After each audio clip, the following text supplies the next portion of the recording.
แล้วถ้าเราบินแล้วก็เราก็ปล่อยมันระดับ50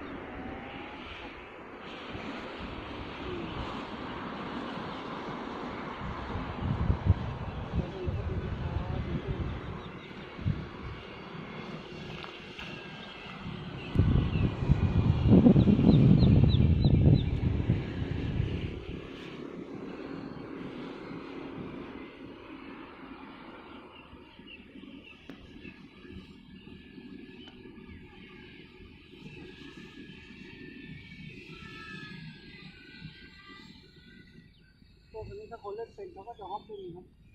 เอาแต่ช้าไม่ได้ช้าไปหรอหมดไง